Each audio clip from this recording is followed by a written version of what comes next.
Manhã Bandeirantes, ao vivo, direto do pátio do colégio. Como disse o Vitor Lopato no início do programa, a gente vai receber aqui alguns convidados. E o primeiro convidado, muito especial, uma pessoa que eu conheço já há décadas, posso dizer há décadas, e a minha admiração só aumenta por ele, é o Padre Contieri. O Padre Contieri, que é o diretor responsável aqui pelo pátio do colégio. Padre Contieri, bom dia, muito obrigado pela sua participação no Manhã Bandeirantes. Bom dia, Marcos Sabino. Bom dia a todos os ouvintes da Rádio Bandeirantes.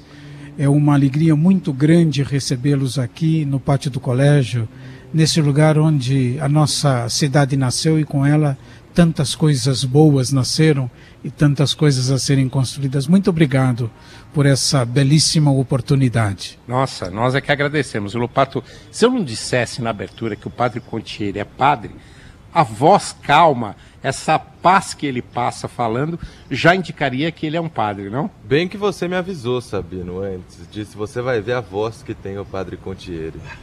Muito bom ter o senhor aqui com a gente Muito hoje. Obrigado, seja muito bem-vindo, Lopato. Muito obrigado. Padre, vamos começar falando um pouquinho de história. Poucas cidades no mundo sabem onde foram fundadas, né? E São Paulo sabe exatamente. Foi aqui, nesse ponto, pelos jesuítas. Não dá para contar a história inteira, mas se eu puder resumir ali como os jesuítas chegaram até aqui, por que a escolha desse local, seria interessante, por favor. Exatamente. Eu acho que é verdade. Há duas coisas que poucas cidades sabem onde nasceram. É verdade aquilo que você diz, Marco. E nós não temos informação que alguma outra cidade no mundo tenha nascido de uma escola como São Paulo nasceu de uma escola. Eu acho que essas duas curiosidades importantes, curiosidades históricas e importantes, elas são fundamentais de a gente poder afirmar. Nós estamos pisando exatamente no lugar onde em 1554 os jesuítas aqui vieram e celebraram a missa no dia da conversão de São Paulo, em 25 de janeiro, né, a fundação do Colégio de São Paulo de Piratininga. Hoje nós não temos a oportunidade de ver, porque isso foi muito transformado ao longo dos séculos, mas naquela ocasião, naquela data de 25 de janeiro de 1554, o que esses jesuítas tinham para começar a escola e começar a sua missão, digamos assim, podemos dizer, no Planalto de Piratininga, era uma cabana dada pelos índios de 14 passos de comprimento por 10 de largura. Nessa cabana... E ali os jesuítas ensinavam. Ali eles ensinavam, ali eles dormiam, ali eles comiam, ali eles celebravam a missa. O senhor já me contou uma vez que era uma região de um certo risco, né? Eles optaram por aqui, mas os índios ainda não estavam pacificados com aquele colonizador que chegava, né, padre? Nós tínhamos aqui, em primeiro lugar, a vinda dos jesuítas para o Planalto de Piratininga não foi uma vinda feita no ímpeto, foi algo programado, foi algo pensado. Nenhum aspecto da missão dos jesuítas no século XVI, para não dizer de outros tempos, foi realizada sem planejamento. Tanto é assim que no ano anterior, é um dado que nós temos, sem que a gente possa fazer uma verificação histórica mais acurada. Em 1553, o padre Manuel da Nóbrega, que era provincial dos jesuítas no Brasil naquela ocasião, esteve no Planalto de Piratininga e aqui fez 50 catecúmenos.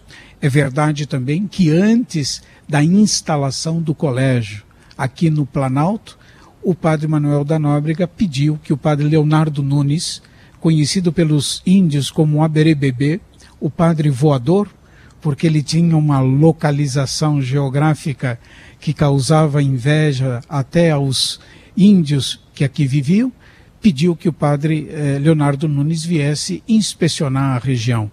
Portanto, os jesuítas foram bem recebidos aqui. E havia aqui João Ramalho, que abriu muitos caminhos, na verdade casado com Bartira, que abriu muitos caminhos para que não só a estada, mas a instalação do colégio, o início da missão dos jesuítas e do início do colégio aqui no Planalto de Piratininga transcorresse sem muitas adversidades. Houve um ambiente bom, o que permitiu que, aos poucos, a credibilidade que os padres conseguiram foi fazendo com que os índios se aproximassem, não é, cada vez mais do pátio. Essa imagem que nós temos aqui no Jardim do Pátio, do hoje São José de Anchieta, então um jovem só de 19 anos, não é verdade? Com a Índia Bartira, eu acho que é o símbolo desta aproximação e desta credibilidade que os padres despertavam nos indígenas. Porque, mais do que, ao contrário do que muita gente diz, nós sempre temos que situar os fatos históricos no seu contexto e não interpretá-los com os critérios ou com o que nós adquirimos hoje de conhecimento. Mas no século XVI, o que os jesuítas queriam, mais do que tudo, era respeitar a cultura. Tanto é assim que Anchieta fez uma gramática do Tupi para que os índios não perdessem a sua identidade. Uma forma de perder a identidade é perder a língua, é perder a capacidade de se exprimir na sua própria língua. Fez uma gramática para que eles não perdessem no contato com os colonizadores europeus, não perdessem a sua identidade, além de outras tantas coisas que a gente pudesse dizer. Então, quer dizer, a estadia, a instalação do colégio não transcorreu aqui no Planalto de Piratininga em meio a tensões e conflitos. As tensões e os conflitos foram feitos muito mais tarde com os bandeirantes, não com os indígenas. E aí, com o tempo, o senhor falava sobre essa situação de uma cultura que era respeitada, mas com o tempo eu imagino que ela foi também se unindo. As duas culturas foram ficando cada vez mais próximas. Como que foi, depois da fundação da cidade de São Paulo, aqui no pátio do colégio, a continuação? Porque a gente vê hoje uma São Paulo gigantesca, uma São Paulo que se expandiu demais. Mas tudo começou aqui pelo centro e bem perto de onde estamos. Exatamente. Eu acho que a primeira coisa que a gente pode fazer vir à nossa memória aqui, Lopato, é essa frase de Santo Agostinho: ninguém é tão rico que não possa receber e ninguém é tão pobre que não possa dar. Isso precisa ser um princípio, digamos assim, de um relacionamento entre as pessoas baseado na sinceridade. E os jesuítas, se eles puderam oferecer muito aos indígenas, não é? Eles também receberam muito da cultura indígena, que os humanizou também e fez com que eles repensassem a sua missão no contato com os autóctones aqui. De fato, a nossa cidade cresceu em torno da missão do colégio. O colégio era representativo da missão e as pessoas foram se aproximando do colégio para que isso também facilitasse, grosso modo falando, na verdade, o acesso, seja dos indígenas, seja mesmo dos colonos portugueses, à escola que os jesuítas aqui então fundaram. Então me parece que esse dinamismo histórico é que foi dando origem à nossa cidade de São Paulo. Lembrando uma coisa importante, os jesuítas tinham a intenção, não é, de fundar uma cidade. Eles não tinham a intenção de fundar a cidade. O desejo dos jesuítas era fundar o colégio. A cidade surgiu em razão dessa intenção primigênia, que é o colégio fundado por eles em 1554. Essa foi uma aula de história aqui do padre Pontieri. A gente sabe que essa localização também é uma localização, como disse o padre, foi escolhida, pensada pelos jesuítas, mas muito estratégica, né? Porque, como eu disse, a gente está olhando aqui a várzea do Tietê, a antiga várzea, aliás, do Tamanduateí, a antiga várzea do Tamanduateí. A ladeira Porto Geral era exatamente por onde subiam e desciam as cargas que eram trazidas pelo rio Tamanduateí. A gente tem para trás, aqui, atrás de nós, o Vale do Anhangabaú, que também era outro rio importante, hoje onde tem o Viaduto do Chá. Nós vamos falar bastante do Vale do Anhangabaú aqui. Algumas das tribos indígenas ladeavam aqui esse centro aqui, o colégio dos jesuítas aqui no pátio do colégio. Então era uma localização bastante estratégica. Mas eu, para encerrar, padre, a sua participação, além da aula de história que o senhor deu, eu queria que o senhor desse um depoimento do cidadão paulistano que vive aqui no centro da cidade. Eu sei que o senhor não mora aqui no centro da cidade, mas o senhor está sempre aqui no centro, no pátio do colégio. Como é que está a situação do centro? Que depoimento o senhor pode ter? O senhor pode nos dar? O senhor sente melhora no centro da cidade? Ainda não. Sente iniciativas para melhorar? Ainda não. Já sofreu aqui algum problema pessoalmente no centro da cidade? Como é que é isso, padre? Conta essa sua experiência, por favor. Em primeiro lugar, eu queria dizer que viver em São Paulo é fascinante e, ao mesmo tempo, um grande desafio. É fascinante porque São Paulo é um microcosmos. Não há o que nós não tenhamos nessa cidade de bem e não há o que nós não tenhamos de problema. Nós temos um pouco de tudo, mas é fascinante. É um fascínio e é um desafio que exige de cada cidadão, de cada um de nós, o nosso empenho para fazer a nossa cidade um lugar, não é, uma verdadeira polis, no sentido grego, um lugar onde a convivência humana possa se dar, não obstante as tensões, pacificamente. O centro da cidade viveu dias muito difíceis. Muito difíceis. Essa dificuldade do centro da cidade, um projeto de revitalização para o centro da cidade, sempre foi, inclusive, digamos assim,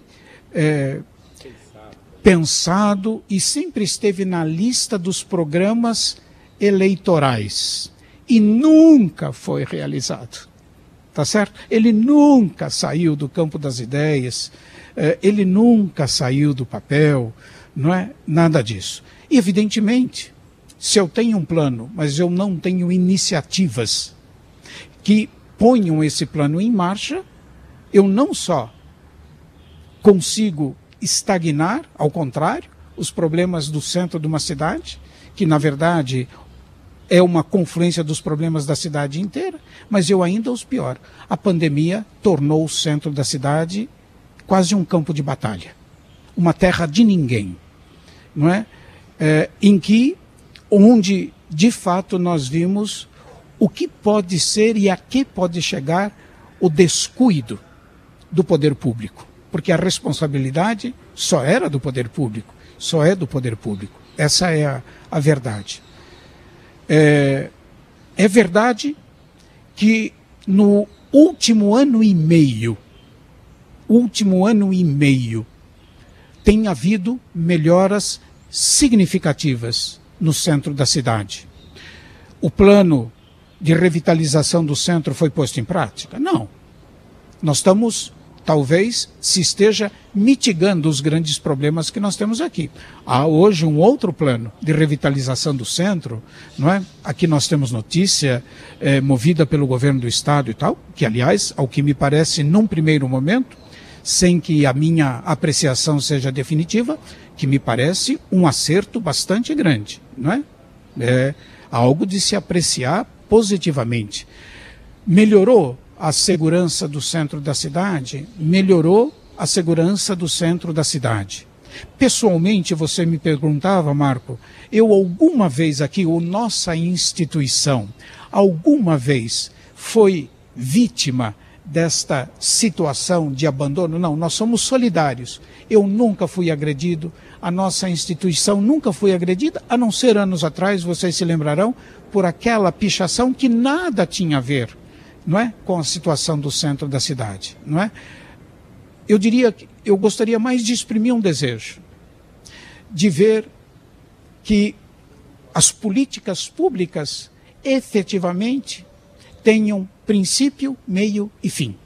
Em todos os seus aspectos. Independentemente do governo que esteja Independentemente do governo. Não pode depender do governo. É o caso, quando a gente fala na esfera nacional, é o caso da educação, é o caso da saúde. Não pode defender de um governo, de uma sigla, absolutamente. Tem que ser um projeto de país e tem que ser políticas públicas que precisam, não é, ultrapassar quaisquer períodos eleitorais ou ultrapassar e estar acima de qualquer sigla que possa ocupar o poder nesse país, não é? Sabendo que o poder está a serviço do bem comum. O bem comum não é uma expressão que está fora de moda. O bem comum é o que nós temos que defender para que a nossa cidade seja cada vez melhor. Padre Contieri, é o que todos nós queremos, né, a melhoria do centro. Por isso, essa iniciativa também da imprensa, pelo menos do Grupo Bandeirantes de Comunicação, de incentivar aqueles governos que tomem iniciativas concretas para a melhoria do centro. Eu estou com o senhor, eu acho que realmente teve um período muito ruim o centro da cidade, mas a gente sente nesse ano e meio último que algumas coisas estão acontecendo. Não é fácil resolver o problema do centro da cidade, leva tempo. E vamos torcer para que esse projeto continue, seja qual for o próximo prefeito da cidade de São Paulo. Eu acho que assim como nós, vocês também, da comunicação, nós queremos o melhor para o centro da cidade. O que talvez o poder público precisa levar a bom termo é o seguinte: ele precisa das forças da sociedade civil. Nós precisamos nos mobilizar, como a associação comercial faz. Como a associação comercial faz. Lógico. Nós precisamos disso da sociedade civil, o poder público precisa, e nós precisamos das políticas públicas para que a nossa cidade seja um lugar de convivência pacífica e onde o bem comum esteja acima dos interesses de grupos, de pessoas, não é? E etc. Não é? Padre Contieri, muito obrigado pela sua participação aqui no Manhã Bandeirantes. Obrigado. Parabéns aqui pelo estado de conservação e essa beleza que é o pátio do colégio que o senhor cuida aqui. Muito obrigado. Eu agradeço a vocês terem escolhido aqui para esse programa. É uma alegria muito grande. Vocês sabem, Marco, você pessoalmente, mas onde você trabalha hoje, no Grupo Bandeirantes, saiba que pode dispor desse espaço toda vez que isso aqui servir para o bem de todas as pessoas e a gente puder promover pelos diferentes meios, esse meio extraordinário da rede Bandeirante, o bem das pessoas, o bem da nossa cidade, do cidadão paulistano e paulista, enfim, do brasileiro que vive ou que passa por essa cidade. Obrigado por escolherem o pátio do colégio para essa manhã. Muito obrigado. Que Deus abençoe o trabalho de vocês e a todos os nossos ouvintes também. Obrigado, padre. Lembrando que aqui no pátio do colégio a gente tem a igreja, lindíssima, com um órgão maravilhoso. O padre reza a missa, se eu não me engano, no domingo às 10 da manhã.